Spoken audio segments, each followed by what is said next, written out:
पद्मश्री पोपटराव पवारांच्या हस्ते आमच्या गावाचा सन्मान झाला.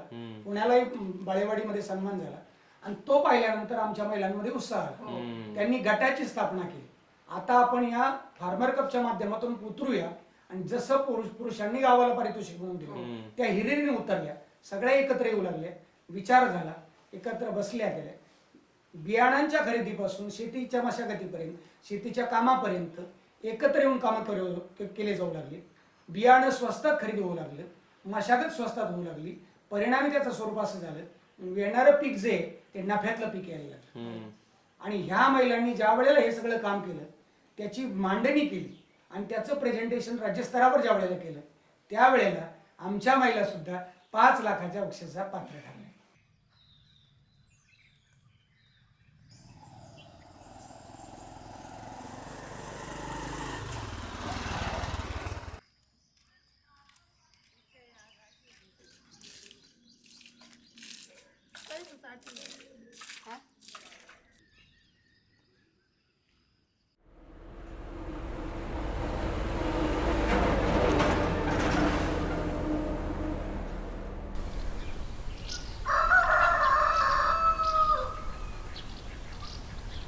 माझे नाव सुनीता सुरेश येणारे आहे. माझ्या गटाचे नाव सुकन्या महिला शेतकरी गट आहे. मी तालुका नगर येथील आहे, राहणार सोनेवाडी, जिल्हा अहिल्यानगर. आमचा गट 2018 पासून चालू झाला. मध्ये निसर्गाअभावी थोडंसं प्रॉब्लेम आले तरी आम्ही म्हणजे जिद्द सोडली नाही, पुढं करतच राहिलो काम. नंतर त्याच्यामध्ये अडचणी आल्या पण निसर्गाने साथ दिली. पहिल्या वर्षी आम्ही शेती म्हणजे गट तयार केला. गट करताना पण खूप अडचणी आल्या. कोणाचे पुरुष आडवे यायचे, कोणी घरातले कुटुंब काहीतरी म्हणायचं. पण महिला एक असे भेटल्या की त्या थोड्या जिद्दी भेटल्या, डेअरिंग दाखवली. सगळ्यात सुरुवातीला नियमाने गावातून कोणी जाईना, तर अंगणवाडी ताई म्हणून गेलत्या. त्यांच्याबरोबर दुसऱ्या वर्षाला मग मी गेले उमेदमधून. नंतर आमच्याबरोबर हळूहळू गावातल्या एक एक बायका 2-2, 3-3 काढल्या. मग त्यांना पण आमच्याबरोबर ट्रेनिंग भेटली. त्या ताईबरोबर 1-2, माझ्याबरोबर 2-3. त्याच्यानंतर मग आमच्या व्यतिरिक्त 4-5 गेल्या. पण पहिल्या वर्षी जे मी गेले होते का स्वतः, आल्याच्या नंतर मग एक कातुरी सर म्हणून होते, आम्ही थोडा फॉलोअप घेतला. तिथं जे कार्यक्रम झाले, जे शिकवलं ते गावात थोडं एकजूट जास्त पब्लिक ठिकाणी जाऊन ते थोडं सांगितली माहिती त्याच्याबद्दल. मग अशा ॲक्टिव्ह महिला माहिती होते की बा ह्या महिला आपल्यासोबत काम करू शकतात. सगळ्या महिलांना फॉलोअप केला पण कोणी तयार व्हायना. म्हणजे या महिला मला आता उमेदमुळं माहिती होते, ही महिला ॲक्टिव्ह आहे, ही गटात चांगली काम करते, ही आपल्यासोबत चालेल, अशा महिला मी निवडल्या. ताई किती वर्ष झाले आता हे घर बांधून तुमचं? किती वर्ष झाले? दुसरं वर्ष आहे. दुसरं वर्ष आहे. दुसरं वर्ष आहे.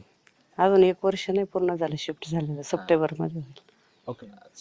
गणपतीमध्ये आले होते. गणपतीमध्ये येते. याच्या आधीचं घर कसं होतं? याच्या अगोदरचं घर 5 पत्र्याचं छोटं होतं. हे काय? किती वर्ष राहिले तिकडे? तिकडच्या 5 वर्ष राहिले. 5 वर्ष. आणि इकडे यायचं कधी ठरवलं तुम्ही? म्हणजे घर बांधायचं कधी ठरवलं नवीन? घर बांधायचा निर्णय तिथं राहत असताना 2 वर्षापूर्वीच घेतलेला होता. पण थोडंसं पैशाची अडचण असल्यामुळे मग ते लांबणीवर गेलं. मग नंतर थोडा सोर्स सापडला शेतीतून, त्याच्यातून मग केले डेअरिंग त्याच्यामध्ये. म्हणजे जवळ काही नसताना 1.5 लाखच होते, त्याच्यावर मग ही डेअरिंग केली. हो, मग नंतर पूर्ण केलं. आता आहे थोडंफार ऋण फेडणं, पण चला शेत पूर्ण झालं.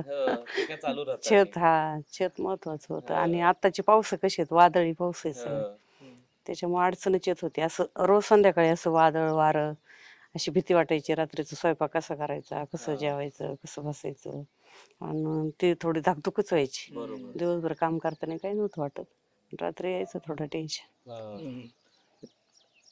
आता इथं आल्यापासून काहीच नाही वाटत. गावात किती गट आहेत आता? एकच आहे तुमचा बायकांचा? पुरुषांचा. बाकी महिला म्हणत नाहीत का आम्हाला घ्या तुमच्या गटात?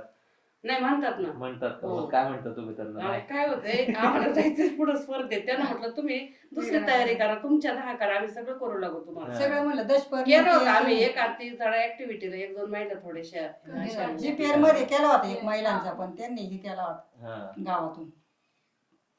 आणि बजेटिंग आता तुम्ही स्वतःच करता, स्वतःच शेती किती नफा? हो सगळं. ते आधी करायचं का तुम्ही? नाही आधी नाही. आता म्हणजे बियाणं आम्हीच खरेदी करतो सर, खते आम्हीच आणतो, सगळं एकत्रितच खरेदी करतो. मग तिथं पण आमची बचत होती. आणि पेरणी पण एकाच ट्रॅक्टरने, नांगरणी एका ट्रॅक्टरने, मग ते पण ठराव करून मग ती सगळी बचत होतीच ना आमची. फक्त काय करायचं, सुरुवातीचं जे पूर्वीचं होतं ते नांगरणीचे किती झाले, पाण्याचे किती झाले, घरचं बी होतं. मग त्याच्यात आपण ते औषधं महागडे, बीज प्रक्रिया कधीच महागचे करीत औषधं नव्हतो आणले. आम्ही. ती शिकलो म्हणजे याच्यात आल्यावर. हे उगम maintenance क्षमता ठेवायचं नव्हतं घरी. मी तर स्वतः ठेवायची, पण त्याच्यामध्ये आणि याच्यामध्ये खूप फरक आहे. मग त्या महिलांच्या मध्ये डेअरिंग आली, ते आल्या उतरल्या स्पर्धेत, आम्ही सहभाग घेतला. मग म्हटलं बा आपल्याला बियाणं खरेदी करायचं एकत्र, खत खरेदी करायचं एकत्र, अशा पद्धतीने नांगरट करायची, उन्हातच नांगरायचं. मग त्या पद्धतीने आम्ही सगळं केलं, SOPचं पालन केलं. म्हणलं आपल्याला म्हणजे आपण गट हा स्पर्धेसाठी उतरवायचा, पण बक्षीस म्हणून लई प्रयत्न नाही करायचा, पण आपल्याला किंवा ते पिकातून काहीतरी फायदा होईल, आपलं पीक उत्पन्न कसं वाढेल, कमी खर्चामध्ये कसं वाढेल, आपण एकत्र कामं करत जाऊ, असं थोडं नियोजन केलं. आणि पाऊस म्हणजे आम्ही खरेदी केलं, पेरणी झाली, सगळं झालं. मग पावसाने साथच नाही दिली निसर्गाने, म्हणजे थोडा पाऊस मध्ये एकदम बंदच झाला. जे पेरलं ते बळच उगवलं, आणि नंतर ते 1 महिन्यानंतर थोडा झाला, तर त्याचे ते कालावधी निघून गेला होता. मग त्याला 2-3 शेंगा अशा लाभल्या, जेवढं बी आणलं तेवढंच उगवलं. हा, आणि मग तो एक थोडा त्रास झाला. नाही म्हणे असं नसतं केलं तर इकडं काढवाळ झाला असतं, मका झाली असती, दुसरं काही झालं असतं, मकर नादी लागल्या. मग आम्हाला परत थोडा त्रास झाला गट तयार करायला, पण आम्ही जिद्दच सोडली नाही. आम्ही थोडंसं एकमेकीच्या कॉन्टॅक्टमध्ये राहून एकमेकी संग बोलत राहिलो की बुवा नाही, आपण जरी आता हारलो, कधीतरी आपण हारणारच आहेत, आता जरी हारलो तरी आपण पुढच्या वर्षी तयार राहायचं. आम्ही परत जिद्द केली, परत गट तयार केला, परत दुसऱ्या वर्षी प्रशिक्षणाला पाठवले. मग त्या प्रशिक्षण घेऊन आलं, त्यांच्यातला उत्साह वाढत गेला. तो डिसिजन घेतला तेव्हा असं काय घडलं की त्या दिवशी तुम्ही डिसिजन घेतलं की आता बास बांधायचं नाही, त्या दिवशी म्हणजे खूप मरणाच्या तरुणातून उतरल्यासारखं झालं. वादळ सुटलं होतं खूप, आम्ही बसलो होतो आतमध्ये, मुलगा आणि मी. 4 वाजले होते संध्याकाळचे, 4:30-4:30 झाले होते. वादळ 1-1.5 तास चांगलं वादळ चाललं होतं, आणि इतकं वादळ होतं, पण झाडं सुद्धा उखडून पडले आमच्या शेजारचे. आणि मग ते पत्रे सुद्धा असे पूर्ण हापाकले. मला वाटलं आता उडाले वरती, पण ते नशीब ते परत असे थोडेसे लेवलला आले. पण त्यावेळेस ते भिंती क्रॅक गेल्या ना मग, आणि मग ती थोडी भीतीच सुरू झाली. म्हटलं आता हे इथून पुढे वादळ सुरूच होणार आहे, आणि दरवर्षी मे मध्ये ते वादळ चालूच असतं, आणि इथं राहणं योग्य नाही. आणि नेमकं काय होतं, दिवसभर काम करायचं आणि रात्रीचंच विसावं नाही म्हटल्यावर मग थोडं सुख हे भेटतच नव्हतं ना. मग मी निर्णय घेतला की नाही गड्या, ते पाणी फाउंडेशनमध्ये उतरल्यापासून शेतीचं थोडं ज्ञान भेटलं, आणि मग कसं उत्पन्न काढायचं काय ते जास्त भर पडली. म्हणजे ती एक डेअरिंग तयार झाली त्याच्यामध्ये की बा आपण ह्याच्यावर करू शकतो हे. आणि एरवीची शेती कसं होतं, पाऊस पडला तर हाय व्यवस्थित, नाही तर पिकं येत नव्हते, ते नफ्या तोट्यातच राहायचं सगळं. पण याच्यामध्ये मग ते खर्च कमी, उत्पन्न जादा, मग ते त्याच्यामुळे जास्त डेअरिंग आली. म्हटलं जाऊ दे, आता तू उभा तर करायचंय, जसे येतील तसं काम करायचं. मग 1-1.5 वर्ष काम चालू होतं. नंतर थोडंसं केलं, थोडं ऋण आपलं, म्हणजे गट चालू होते, गटातून घे, इकडून घे, तिकडून घे. मग आता महिन्याला द्यायचे हप्ते, मग ती चालू आहे अजून प्रोसेस. तरी मला तेवढं फेडायला 1 वर्ष जाणार आहे पूर्ण. हा, तुमच्या मिस्टरांचा कसं सपोर्ट होता का, काय म्हणत होते? कारण आतापर्यंत तर सगळे शेतीचे निर्णय ते घेत असतील ना, मग आता एकदम तुम्ही सगळं हातात घेतल्यावर त्यांना काय वाटलेलं, काय म्हणत होते? काय सांगत होते का, नाही असं नका करू, असं करा, असं कुठं असते होय, असं व्हायचं का? मला म्हणले असं म्हटलेलं का? काय म्हटलेलं? मला म्हणले आता आम्ही करू करू दमले, आता तुम्हाला करायचं. मग तुम्ही काय म्हटलं त्यांना? म्हणलं एवढ्या वर्ष द्या पाहू, तुम्ही आतापर्यंत तुम्हीच केलंय ना, ह्या वर्षी आम्ही करून पाहू काय तपास होता काही. आणि काय म्हटले मग नंतर सगळं बघितल्यावरती? नाही जमणार म्हणले. म्हणलं नाही. त्यांच्या लक्षात आलं एकत्र येतात, हे डबे भरितात, ड्रम भरिते, पंप मारते. फवारणी पण सर स्वतः आम्हीच केली ना मग. तुम्हीच केली का? हो. आणि असं कोणी हे नाही केलं का, म्हणजे तुम्ही पहिल्यांदा करता म्हटलं तर थोडं चिडवून असतं की फजिती होईल हो, वाटलं, बघा करून तुम्हाला जमतंय का, आम्ही इतकं सगळं रडवणे पण काही सांगायचं, चिडवणं वेगळं, रडवणे पण. कुठं जायचं म्हणलं तरी मग आता इकडं फिरायचं, तिकडे फिरायचं, आणि हे काम म्हणजे आमचं करायचं आणि त्यांचं करू लागायचं. कशी लवकर उठत पहिले नव्हती कशी पडती. पहिले पैसे हातात येत नव्हते, आता जरा म्हणजे स्वतःच हे व्हायला लागले ना. आणि पोरांच्या रिएक्शन कशा होत्या? पोरं काय म्हणत होती या सगळ्यामध्ये? पोरांचं सगळं आता आम्ही ऍडजस्टच केलं ना, मग मुलांना हे त्रास नाही होऊन दिला. त्यांच्या शाळेचं ते सगळं बघूनच आम्ही. आणि शेती शाळेचा टायमिंग 7:30 होता. स्वयंपाक करण्याच्या टायमिंग मध्ये शेती शाळा जॉईन करायची. स्वयंपाक करता करता हँडरेस करून प्रश्न विचारायचा आणि शेतीशाळा पण ऐक. माझे तर सगळे मुलं ते टाइम झाला आणि माझा मुलगा म्हणतो मम्मी शेतीशाळा लागली जॉईन करू का? छोटा आहे तर तो जॉईन करून द्यायचा. हो का? म्हणजे घरचे पण आम्ही मग जेवण बिवण सगळं शेतीशाळा ऐकताच करायचं. अच्छा. खाणं पिणं व्यवस्थित करून ठेवू. हो, त्याच्यामुळे घरच्यांची चिडचिड नाही होऊन दिली आम्ही, कारण घरचे रागवले नाही पाहिजे. आम्ही जर पुढे फिरायला गेलो असतो मग जरा चिडचिड झाली असती जास्त. अगोदर ते घर पण व्यवस्थित हो, बॅलन्स ते केलं. मॅनेज केल्यामुळे घरचे पण काही बोलले नाही. बाकी काम आम्ही मग ते आमची रात्र आमचं काम आमचं पण ते खाणं मेन. उशीर व्हायचा ना आम्हाला पण झोपायला. सगळं आवरून एवढं दोन्ही भांडी काय असतील ते नंतर कुठे करायचे. गेल्यावर तिथून आल्यावरती करायला असे दौरे राहायचे. बरोबर. त्याच्यामुळे उशीर व्हायचा. तुम्ही जेव्हा चालू केलं तेव्हा ही नाही का थोडीशी भीती वाटली की बायकांना हे करू देतील का? बिकॉज सगळ्यात पहिला जो एक ब्लॉक आहे तो घरात येणार आहे की तुला काय कळतंय. So when you started, how did you design the trainings and everything? देखिए पहले से ही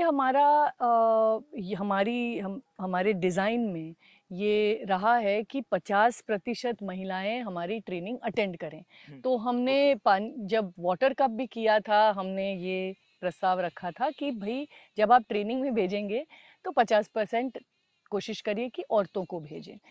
और लोगों ने किया और औरतें जमा होना हमारे साथ जुड़ने में शुरू हो गए और वही चलता आया है। आप अगर डिज़ाइन में सामने से कहें कि भाई औरतों की जगह है, हमको औरतें चाहिए हमारे चळवळ में, तो एक्चुअली सब ऑनर करते हैं इस भावना को। और एक तरह से औरतें तो मतलब वाट बगत होता है। हाँ, वो वेट कर रही हैं कि कब उनको एक मौका मिलेगा। तो जुड़ने में उनकी वो तो बहुत जल्दी जुड़ गए और हमारी ये ऑलरेडी एक्सपीरियंस थी वाटर कप के साथ, इसलिए हमें लगा कि औरतों को इसमें भी बहुत रुचि और आनंद मिलेगा और वो लोग जुड़ेंगे। पर इसमें कभी-कभी क्या होता है कि लोगों को, औरतों को ये रिस्पॉन्सिबिलिटी देना नहीं है, क्योंकि ना औरतों के नाम पे ज़मीन नहीं देते लोग, औरतों को मतलब जो प्रॉफिट आता है वो आपके मर्द के अकाउंट में जाता है। तो इस तरह से वो एक भीती आपली होती, पण ॲक्च्युली दाखवून दिलं महिलांनी की आपल्याला तुम्ही नाही सोडू शकणार. We are not going to let you leave us behind and they literally took it with such excitement.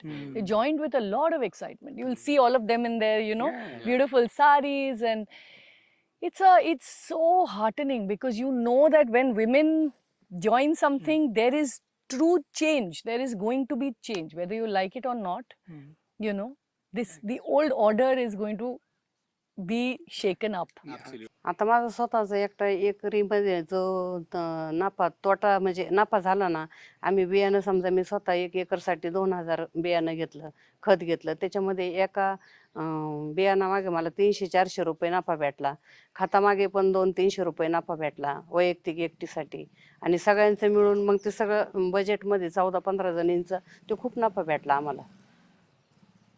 तोटा हा झालाच नाही आमचा याच्यामध्ये. आणि एकत्र खरेदी केल्यामुळं मग आम्हाला सूट पण तेवढी भेटली किंवा दुकानदाराला वाटलं आता एवढं खत एवढं आपलं एकत्र जातंय एकखटी. मग आता कसं वाटतं तुम्हाला? तुम्ही स्वतःच्या घराच्या गच्चीवर उभे, शेजारनं तुम्हाला तुमची जुनी खोली दिसतीये, आता कसं वाटतंय? आता एकदम फ्रेश, म्हणजे पूर्ण काळोखी अशी कडकी हाटल्यासारखंच झालंय. म्हणजे किंवा आपण एक पाऊस पाण्याचा आपल्या स्वतःच्या घरात राहू शकतो, नो टेन्शन. दिवसभर आपण किती दमून थकून आलो तरी आपल्याला निवारा हा महत्वाचा असतो, तो भेटला. बरोबर. ते महत्वाचं होतं जास्त. आणि कधी कधी मग इतकंच वादळ सुरू झालं तर अक्षरशः म्हणजे उपाशीच राहायचं माणूस. हो का? स्वयंपाक करायला चान्स नसत, लाईटी जायच्या आणि मग ती थोडी चुकाट्याची भीती वाटायची. इकडून तिकडून गबाळ असायचं, पाऊस पडलं चौकून गबाळ उगत, ते काही पूर्ण निघत नाहीत. कुठून ना कुठून पावसात ते बिळात पाणी गेलं की ते निघलेच. आणि ती एकदा असंच झालं तर मी अशी फोनवर बोलत होते आणि दरवाज्यातून नाग आत येत होता. मी अशी उभा होते, म्हटलं आता आपण जर घाबरलो तर दरवाज्यात नेमकं तिथून जायचे बाहेर. मग मी थोडी काही हालचालच केली नाही, त्याला येऊन दिलं, कपाटाखाली बसून दिलं आणि मग हळूहळू बाहेर निघले. आणि मग ती माणसं जमा करून त्याला आत मारून टाकलं. अरे बापरे. पण ते नशीब कुठं, म्हणजे मी पाहिलं म्हणून ठीक आहे, जर नसतं पाहिलं तर ते कुठं जाऊन बसलं हो असतं. ना. हे एक भय निर्माण झालं. हे का? मला यातच एक गोष्ट आय वॉन्ट टू ऍड. आम्ही परवा एक म्हणजे 3-4 दिवस आम्ही पाणीच्या टीम सोबत फिरतोय आम्ही. परवा सांगलीला गेलो होतो आणि तिथे पहिल्या दिवशीची रेकी झाली आणि त्या दिवशीची रेकी झाल्यानंतर संध्याकाळी आम्ही डिनरला भेटलो. त्यावेळेस माझा पाणीच्या टीम मध्येच जी लोक होती जे सांगली मॅनेज करतात, सांगली ज्यांच्या अंडर आहे, त्यांना मी प्रश्न विचारला होता की ज्यावेळेस आपण म्हणतोय की या बायकांसोबत शूट करतोय, या महिला गटांसोबत शूट करतोय, या महिला शेती करतायत, हे खरंच शेतीतले निर्णय महिला घेत आहेत का, की यांच्या मागे पुरुषच उभे आहेत आणि पुरुषच हे करतायत? कारण आपण पॉलिटिक्स मध्ये हे पण बघतो ना की इट इज सरपंच पती, it is just a representation. हा प्रश्न मी काल परवा विचारला आणि आज आम्ही एका गटातल्या म्हणजे सोनेवाडीच्याच गटात त्या बायकांना भेटलो आणि त्या बायका म्हणतात की नाही पण पैसे माझ्या अकाउंटला येतात, नवऱ्या माझ्याकडनं पैसे घेतात. आणि माझा पर्स्पेक्टिव्हच शिफ्ट झाला की मला जर हे माहित असतं तर माझ्या मनात हा प्रश्नच पडला नसता. तर हा ज्यावेळेस आपण पर्स्पेक्टिव्ह बदलताना बघतो, ज्यावेळेस बायका, आता आपण 2 गटांसोबत रेकॉर्ड केलं, तिथल्या बायकांनी स्वतःसाठीची घरं बांधली आहेत. ज्या बायका स्वतः म्हणतात की मला स्वतःला वाटलं नव्हतं की मी घर बांधीन, मी वाट बघत होते की मुलं हाताशी येतील, मुलं शिकतील आणि मग ती घरं बांधतील, त्यांच्या घरात जाऊन मला राहायला लागेल. इथं ज्यावेळेस शेतीतनं बायकांना बळ मिळतं की मला आता मी स्वतःसाठी घर बांधू शकते, पक्क घर बांधू शकते, हा ज्यावेळेस शेती असेल, फायनान्सेस असतील, डिसिजन मेकिंग असेल, बायकांच्या हातात जाणं किती महत्वाचं आहे. म्हणजे आता पण परत आय एम व्हेरी, हे अनफॉर्च्युनेट आहे की आपल्याला परत पण त्याच्या गोष्टीवरती बोलायला लागतंय की बायकांच्या हातात जाणं किती महत्वाचं आहे. हे पण we are in that society. नहीं, जरूरी ये इसलिए है कि व्हेन जैसे मैंने कहा पहले से उनका ही लेबर खेती में यूज होता है, पर उनको कभी उसका फायदा होता नहीं है. इस बदल से जब पैसे आपके हाथ में आते हैं, आपका एक अकाउंट है, आपको उसको खर्च करने की इजाज़त है, हक है, तो फिर आपके अपने ऊपर का विश्वास बढ़ता है, self confidence. There is a sense of self confidence. आप समझेंगे नहीं, I am a woman and I still feel I am an educated woman who is always been an urban person. I've studied in the best institutions. फिर भी एक तरह से because of patriarchy for so many millennia, women always think twice before airing their opinion. You let the men in the room lead the conversation because they've always had the right to do it and they feel confident to do it. उनको शायद आपसे कम experience या knowledge भी हो सकती है, लेकिन वो उनको कॉन्फिडेंस है, उनको लगता है कि उनको मालूम है और उनका हक बनता है बोलने में. ये ज़रूरी है कि औरतों में आए. देखिए, आप वैसे भी एक्सपेक्ट कर रहे हैं. इनफैक्ट आज अपने सभा में सरपंच ने बहुत गर्व के साथ कहा, और ये गर्व की बात भी है कि औरतें न सिर्फ ये खेती कर रही हैं और ये सब कर रहे हैं, लेकिन घर का काम भी बटाते हैं, बच्चों को भी पालते हैं, ये करते हैं, वो करते हैं. करना तो सबको एक्चुअली इक्वली शेयर करना चाहिए, पर ये वास्तविक एक चीज है, ये होता है. औरतें सब करते हैं, सब कुछ करते हैं. बच्चों को स्कूल भेजना, फिर ऑल्सो काम करना, कभी कभी बाहर काम करके मजदूरी करके कमाना, सब करते हैं. लेकिन उनको कभी वो दर्जा नहीं दिया जाता है, वो कॉन्फिडेंस नहीं दिया जाता है कि आप हिस्सेदार हैं ये सब निर्णय लेने में, आपको बोलने का हक है, आपको जानकारी है, आपकी जगह है, इस मंच पे आपकी जगह है, इक्वल जगह है. तो ये कॉन्फिडेंस आना एक बहुत बड़ी बात है. और आप कहीं भी ट्रैवल करेंगे, आप एक तरह से उत्साह का वर्ड मुझे बहुत अच्छा लगता है कि उनमें अभी भी वो सिनिसिज्म नहीं आया है जो सिटी लाइफ में जो ऑल्सो मर्दों में है, क्योंकि वो बहुत दुनिया घूम के उनको एक लगता है कि दुनिया ऐसे है. लेकिन औरतों में एक होप है, एक आशा है, एक उत्साह है जो थोड़ा डिफरेंट है यार, वो थोड़ा फ्रेश है. और उनका इस वजह से उनकी जो एक पर्सपेक्टिव है वो भी नई है. उनका देखने का तरीका, उनका समझने का एक तरीका, वो उनकी सोच वो ओपन है कि नई चीजें कैसे सीखें, नई चीजें, उनको नयापन चाहिए. घुट घुट के रह रही थी अब तक, काम कर कर के पैसे हाथ में कभी नहीं आते हैं, कभी वो छुपा के सेविंग्स करना, छुपा के अपना बच्चे को कुछ देना, अभी छुप छुपाने की ज़रूरत नहीं है, ये उनके हक का है। और उससे जो एक गर्व, एक अंदर की में जो आत्मविश्वास पैदा होता है, आई थिंक वो सबसे ज़रूरी है, सबसे महत्वपूर्ण है। वो आगे जाके कुछ भी कर सकती हैं। गटाचा फायदा म्हणजे सगळ्यांचे मनाचे विचार जुळणं, परत कौटुंबिक वाद, शेजारी पाजारी वाद, शेजारीचे वाद, आणि एकमेकीचं मत व्यक्त करणं, सुखदुःख वाटून घेणं, म्हणजे थोड्याशा ह्या गोष्टी अशा डोकं शांत होण्यासारख्या झाल्या. किंवा जी चिडचिडपणा येतो, एक म्हणजे आता माझं काही दुःख असेल, मी तिच्या संग शेअर करू शकते, बोलू शकते, काही अडचण असेल, आणि गटामध्ये आपण एकत्र येत, समजा मी खूप आजारी पडले तर माझे त्या महिला येऊन करू शकतात, माझं पीक वाया जाणार नाही. म्हणजे असं महिलांचं आम्ही केलं पण. एक दोघी जणींना खूप म्हणजे असं दुखणं आलं कुठं काय, तर आम्ही त्यांचं काम हाणून नाही पाडलं, आम्ही तिथं जाऊन त्यांची कामं केले. त्याच्यामुळे त्यांना मग ते त्याच्यामध्ये आता ती स्वतः एकटी वैयक्तिक असते, तिचं पिकाचं नुकसानच झालं असतं, नाही तर 4 बायका लावा लागल्या असत्या, तिचा खर्च वाढला असता. पण हे एक कुटुंब तयार झालेल्यामुळं ते एक आम्हाला चांगली साथ भेटली.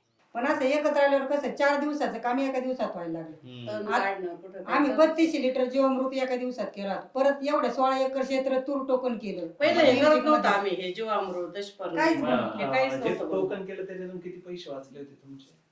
त्याच्यातून समजा आता एका महिलेची 300 रुपये रोजंदारी, मग असं एका दिवसाचे आमचे बरेच 300 रुपये रोजंदारीने आता हे 14 महिलांची तेवढी रोजंदारी वाचलीच नाही.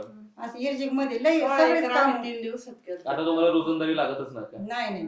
तुम्ही आता एवढं एकत्र येऊन केलं म्हटलं ते गावासमोर पण एक आदर्श तयार झाला असेल, लोक तुमच्याकडे बघत असतील आता. वेगळंच बघण्याची, ते बोलण्याची सुद्धा ऍक्ट वेगळी झाली, पुरुषांची म्हणा, इतर लोकांची, म्हणजे असं बघण्याची बोलण्याची. मला स्वतःला तर चांगला अनुभव आला. म्हणजे जे लोक आपल्याला आदरी तुदरीवर बोलतात ना, ते सरळ मनाने असं काय चाललंय काय नाही असं बोलणं, हसणं, ते सगळं विचारणं, कसं करता काय, म्हणजे बोलण्याचा असा वेगळाच फरक झाला त्यांचा. आणि तसं मग आपल्या जवळून गेले तरी कोणी कोणाला विचारत नव्हतं. आता एक थोडा ह्याच्यामुळे मान सन्मान थोडंसं वेगळंच हे होत चाललंय.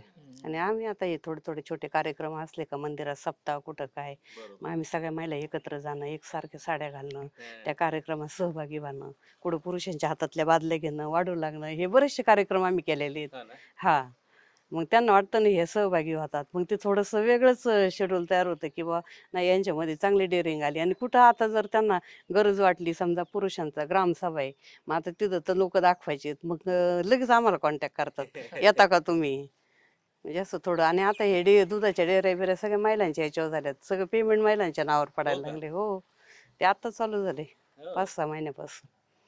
त्याच्यामुळे महिलांना एक वेगळंच हे झालं.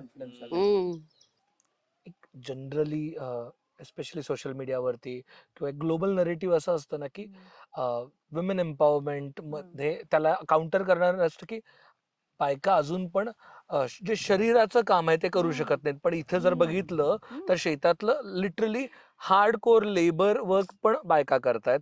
त्यातलं जे टेक्निकल सायंटिफिक काम आहे ते पण करतायत. ते शास्त्रज्ञांसोबत बोलतायत पण शेतीत काय करायचं सगळं करायचं.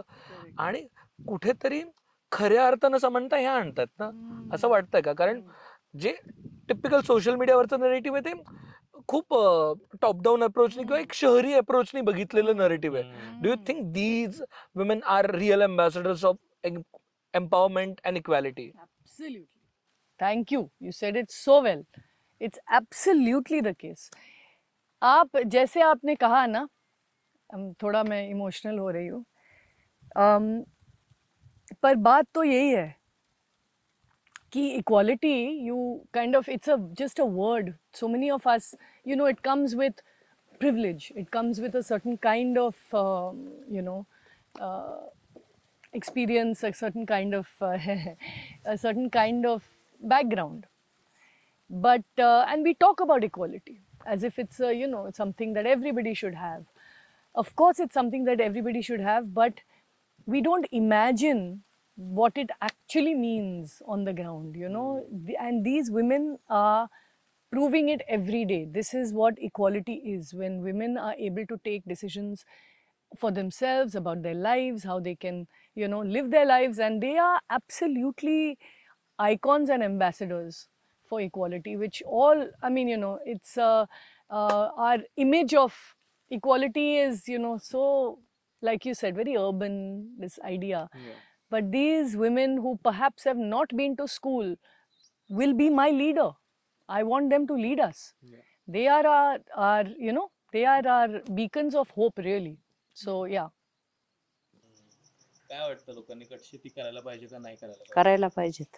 काय? आता कसं आहे, हे कॅन्सरचे रुग्ण वाढलेले आहेत, हे औषधं फवारणी झालं, हे याच्यातून जास्त आरोग्याला घातक झालेलं आहे. आणि ह्याच्यामध्ये कसं आहे, हे आपण घरी औषधं बनवतो, याच्यात काही साईड इफेक्ट नाही ह्याच्यामध्ये.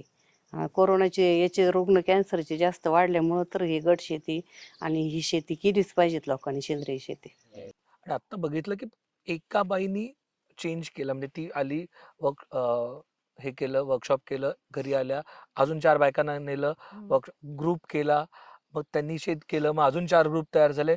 म्हणजे एक बाई बदलली तर अखंड गाव बदलतंय लिटरली. त्याबद्दल म्हणजे तुम्ही इतक्या गावात जाताय, तुम्हाला काय एक्सपिरियन्स येतो यातनं?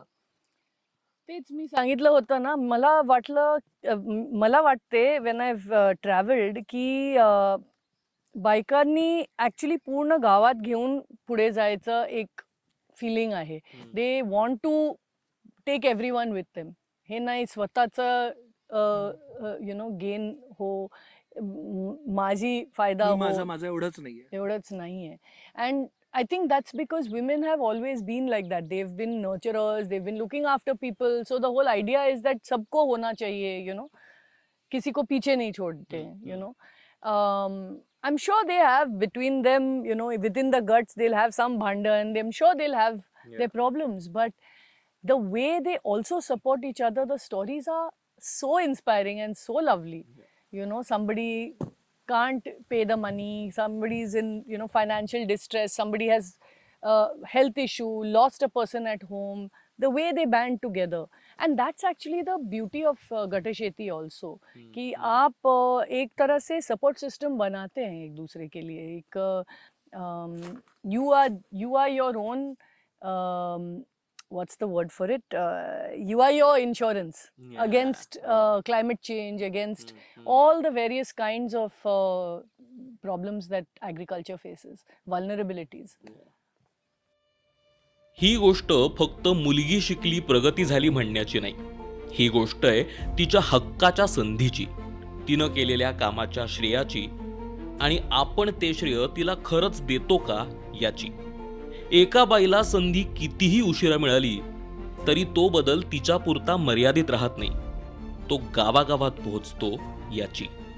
ही गोष्ट आहे ज्योतिबाचा शोध घेणाऱ्या सावित्रीची.